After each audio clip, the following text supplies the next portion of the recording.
Hello, dear viewers, and welcome to a new episode of Business Insider. I'm Mohammed Abdurrahim. Tonight we'll be talking about the 8th annual meetings of the Asian Infrastructure Investment Bank, the AIIB, that were held in Sharm el-Sheikh on Monday and Tuesday. This was the first time that the AIIB meetings were held outside of or in Africa, and the first time since 2019 that the meetings were held in person, of course, due to the COVID restrictions. The meetings were held under the theme Sustainable Growth among the many challenges facing the world today. So this will be our main topic, but as usual, dear viewers, we start with a look at the latest top economic stories that made the headlines for this past week. Starting at home here, Minister of Defense and Military Production, Mohammed Zaki, asserted his ministry's keenness on implementing President Abdel Fattah al-Sisi's directives to localize modern manufacturing technology in various sectors. He added that His Excellency the President also directed the increase of local components and the achievement of the value-added strategy in the national economy in parallel with efforts exerted to achieve comprehensive development of the military production companies and affiliated units within the framework of developing the production process and catering for the armed forces needs.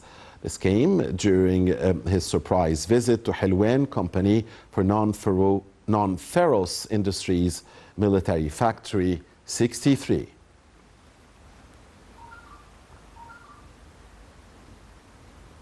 And Migration Minister Soha El-Gindi says that Egyptian expats present an example of contribution of immigrants to the development process, as they are keen on participating in all activities supporting their homeland. She made the remarks in statements to the official Middle East news agency MENA on the fringe of a ceremony held by the Ra'i Misr organization on the launch of 11 mobile clinics to serve the most needy social segments. El-Gindi noted that Egyptians abroad are deeply interested in supporting these efforts, highlighting that they are leaders in civil work. She added that the government highly appreciates the role of the civil community as a key partner in development. And Agriculture Minister As-Sayyid Al-Qusayr asserted that the Arab region is the most affected by climate change, although its thermal emissions are very limited. He underlined that there should be findings from advanced countries and development partners, in addition to assistance to build sustainable agricultural systems in the region. Al-Qusayr made the remarks during a ceremony organized by the Arab Organization for Agricultural Development on the Arab Agriculture Day.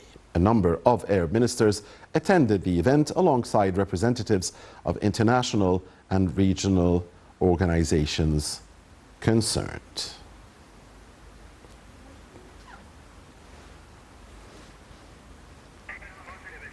That is it for the top stories. Now time for a break. When we come back, we will be introducing you to our distinguished guests with us here in the studio, as we will be discussing the outcome of the 8th annual meetings of the Asian Infrastructure Investment Bank held in Sharm el-Sheikh on Monday and Tuesday. We'll also be watching a report on our topic. Please stay with us.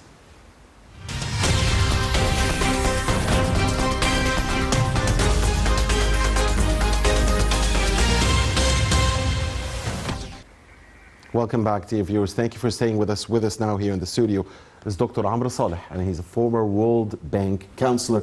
A very good evening to you, Dr. Saleh. Great pleasure to have you with us. Thank you so much. Well, I'm a professor of economics, economic development, and I used to be a World Bank advisor and project manager at the World Bank, and I think we met several times. We did. It was always a pleasure. It was a privilege having you, sir. Allow us, Dr. Saleh, and dear viewers, to watch first a report about the 8th annual meetings of the AIIB in Sharm el-Sheikh, and then come back and start our discussion. In a bid to attract more Asian investments, Egypt hosted the 8th annual meeting of the Asian Infrastructure Investment Bank in Sharm el-Sheikh this week. Over 2 days on 25th and 26th of September, the AIIB leaders, members of the government and private sector representatives discussed paths for mobilizing and securing the finance required for climate-related projects, particularly for Africa amid today's global economic challenges. The AIIB meeting was the first to be held in an African country and the first in-person event to be organized since the COVID-19 pandemic. The AIIB was formed in 2016 by Chinese President Xi Jinping as a multilateral development bank and international financial institution that aims to collectively improve economic and social outcomes in Asia. It finances projects for non-Asian member countries and has 105 members. Egypt is a founding member of the bank and is the largest contributor to its capital in Africa, with a share valued at $650 million. Jen Lakeman, president of the AIIB and chair of its board of directors at this week's meeting in Sharm el-Sheikh, said that the infrastructure financing gap continues to one ever larger. This is an ever-growing need to support their members as they grapple with ever more frequent natural disasters, such as the recent tragedies in Morocco and Libya. He added that the multilateral development banks have a key role to play in terms of helping countries overcome the impacts of ongoing economic challenges. He praised the developmental impacts of Egyptian investments in infrastructure, saying that they aim to creating green and smart infrastructures in sectors such as energy, transportation, and water. In his address to the attendees, President Abdel Fattah el-Sisi highlighted some of the measures Egypt has adopted to create an attractive investment environment. The President noted that one of the goals of the state ownership policy document, a plan to encourage the private sector by widening its role in the economy as well as accelerating the privatization process, is to eliminate the preferential advantages of public sector companies and government entities in order to level the playing field between the public and the private sectors. He urged the international institutions and the MDBs to provide African countries with low-cost financing that would enable them to tackle the threats of climate change, especially amid the ongoing challenges the continent is facing, such as COVID-19 and repercussions of European geopolitical tensions. Minister of Finance and Governor for Egypt at the AIIB, Mohammed Maid, said there was a wide gap between the cost of the needed infrastructure investments and the available resources for governments in the developing countries, emerging markets, and low-income economies, which require the private sector to invest massively in these projects.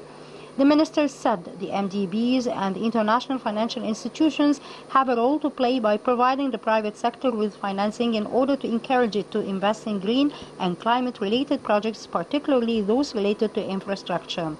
AIIB Vice President for Policy and Strategy, Danny Alexander, also said that by holding its 8th annual meeting in Egypt, the bank aims to bring more partners on board to extend the funding needed for climate action efforts in Egypt and in all the 106 member countries of the AIIB. He added that the bank's largest investment portfolio outside Asia in Egypt, with an ongoing portfolio worth $1.3 billion, and that the bank is willing to invest more under its climate action plan launched during the event.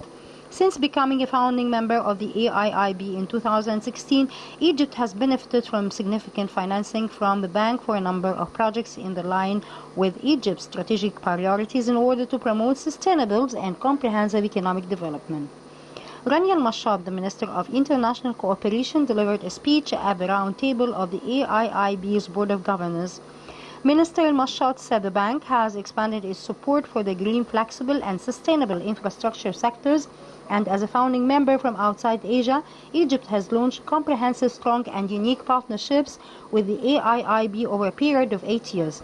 She gave the example of the AIIB contribution to the implementation of the energy pillar of the Nexus for Water, Food and Energy Platform program, which is expected to mobilize at least $10 billion in investments for the installation of 10 gigawatts of solar and wind energy by 2028. The minister stressed that the alignment between the objectives of the AIIB, Egypt's Vision 2030 strategy, and its sectoral strategies have resulted in advancing on the path of joint development towards compatibility with the Paris Climate Agreement of 2015 through influential partnerships to promote the SDGs and the climate action.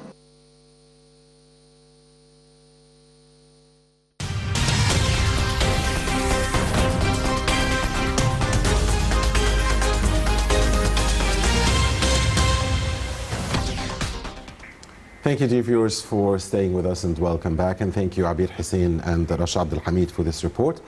Back here in the studio with Dr. Amr Saleh, Professor of Economics and former World Bank advisor. Dr. Saleh, the meetings were held under the theme Sustainable Growth in a Challenging World. Well, let me say that I'm happy that the international donors and financial institutions are nowadays targeting climate change and sustainable development. This is a very important issue. 20 years ago, 30 years ago, climate change and environmental problems were not on the agenda. Now we see that most of the, and I'm one of the experts that have worked with international donors. I'm happy because 20 years ago when we used to work with international, or 30 years ago when we used to work with international donors, we didn't see these issues on the agenda of the donors. But nowadays, yes, with the target of reaching zero emissions by 2050, and with the investment that have growth, with the growth of the investments in the green economy that have reached today around $1.1 trillion. You know, China is putting around $500 billion. The U.S. is putting around $150 billion. This is a big, enormous investments. We have seen a growth of 22% of the green economy last year, 22%, which is a very important rate of growth. So finally, since 1971, since the famous the UN conference on environment, sustainable development, you know that the word sustainable development has appeared in 1986, if I'm not mistaken, 86. But before, in 1971, we've seen the UN talking about, they were very shy, talking about climate change and sustainable development. So nowadays, I'm really happy that that we see financial institution donors, especially donors that are working on investment and private sector, involved private sector participation, are dealing with the climate change. One of the institutions is the Asian Bank. And the Asian Bank is traditionally an institution that works to promote investments and to promote infrastructure.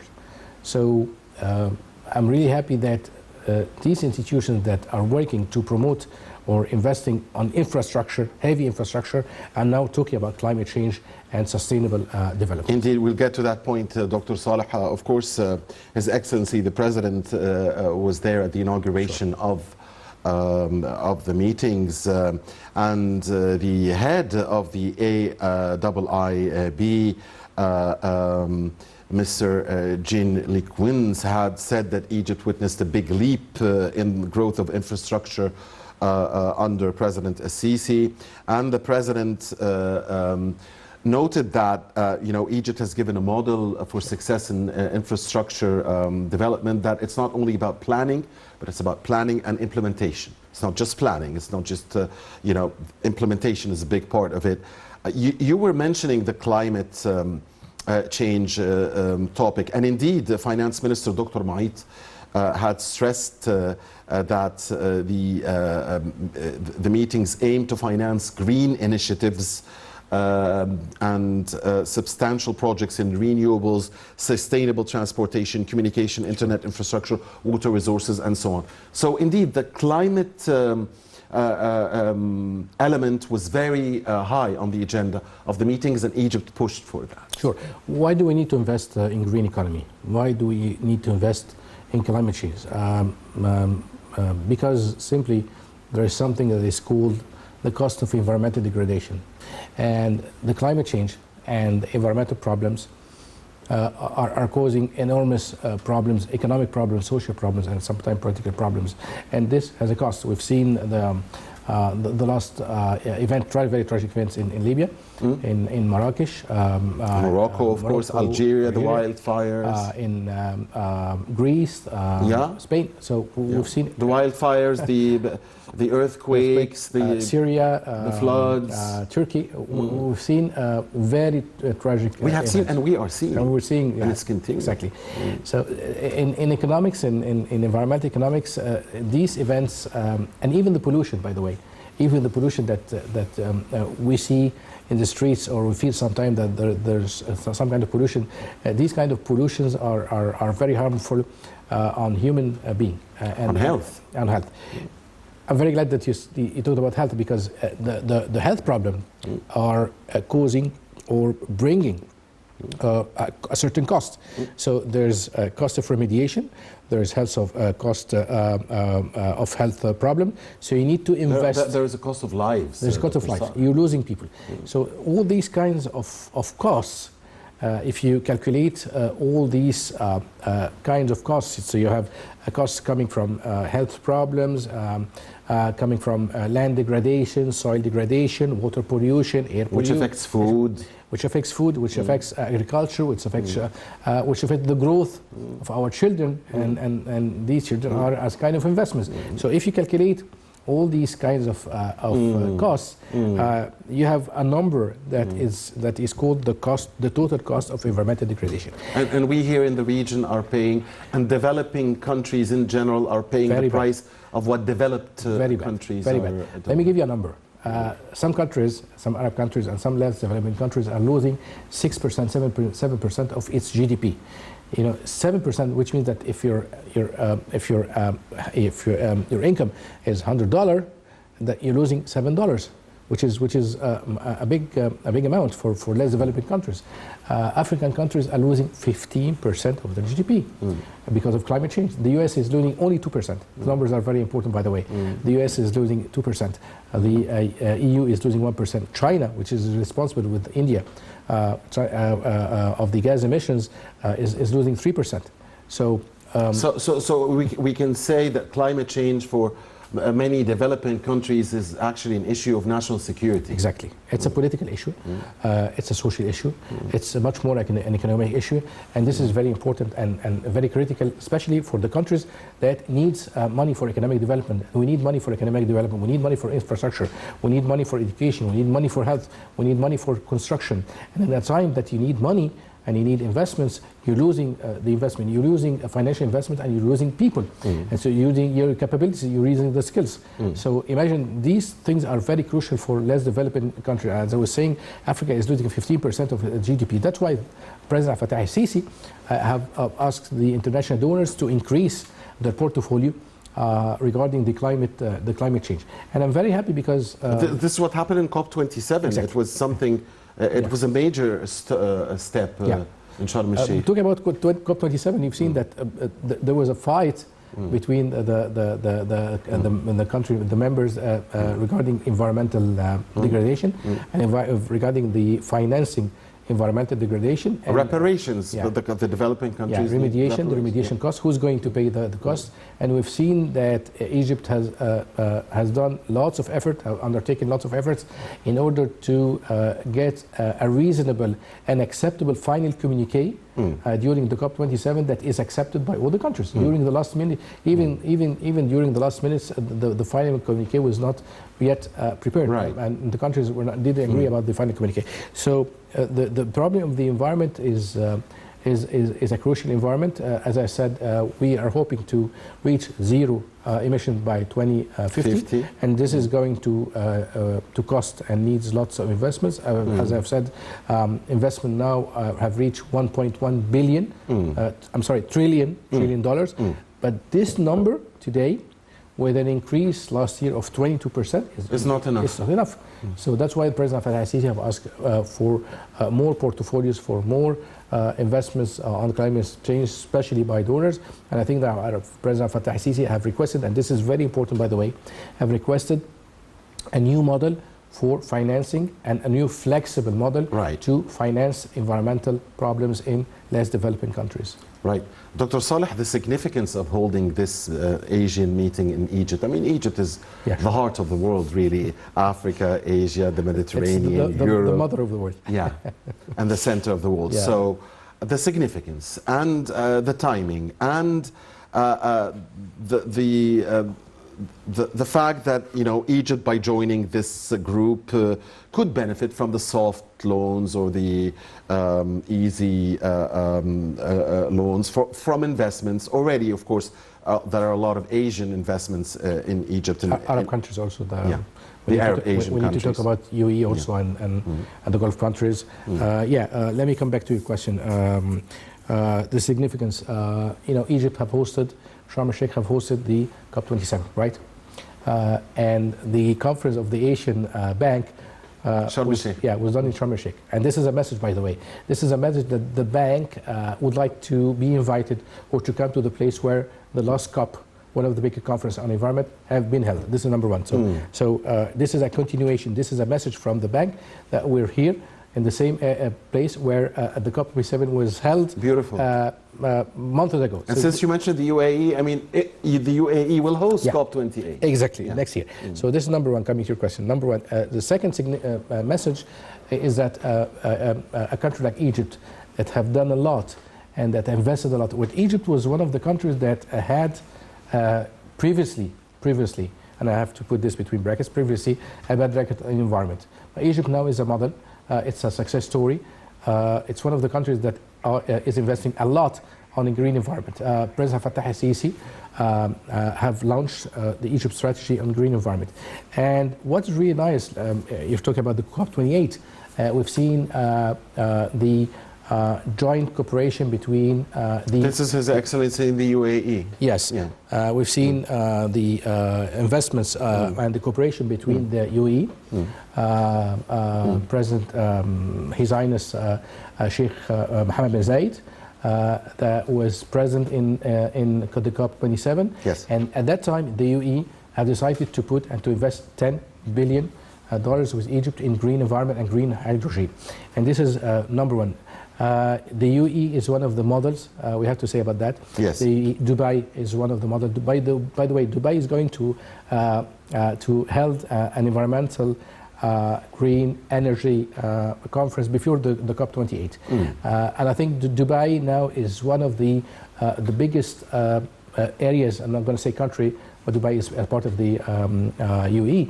But Dubai and the UAE is a real model of transforming its economy and investing on green. It is a model. And I think the UAE is the biggest investor in Egypt in climate and green projects? Well, the UAE is the biggest investor in Egypt Point final. Point final. But UAE is investing a lot with Egypt.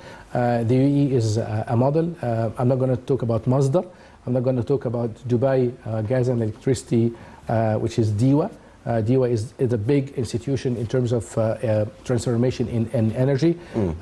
Tourism industry is really changing in the UAE. Masdar, as I have said. And let me tell you that the UAE and Dubai, Sheikh Mohammed bin Rashid. Sheikh Mohammed bin Rashid is one of the champions that have really pushed Dubai and its institution to transform its energy and consumption towards green economy. And that's why the model of the UAE and the cooperation with Egypt in this area is a model on itself. Yeah. The cooperation. I'm not going to say that because people were saying that, UAE is going to finance a green project in Egypt. But let me tell you that now the UAE and Dubai, I do think that Dubai is one of the champions in achieving sustainable development and green energy and zero emissions. UAE has launched recently its strategy on the green environment and green energy and green investments. And this is really remarkable because all the institutions in the UAE, and especially in Dubai, are really achieving the zero emissions, especially, as I said, DEWA, the electricity of Dubai, and Masdar in Abu Dhabi, that really became a model of. By the way, the UAE is also investing in electric vehicles. Right. That is one of the big and most important domains for the futures. The electric vehicle, electric transportation is one of the big areas of sustainable development. And it should have a big market in Egypt. I mean, soon. Sure. Indeed, the Asian Infrastructure Investment Bank meetings concluded on Tuesday with a call on expanding public-private partnership in green projects and in climate change issues. Thank you for that. To end with that, Egypt has announced its plan, a strategic plan to bring the private sector to invest with the government and to invest in government entities, in public entities.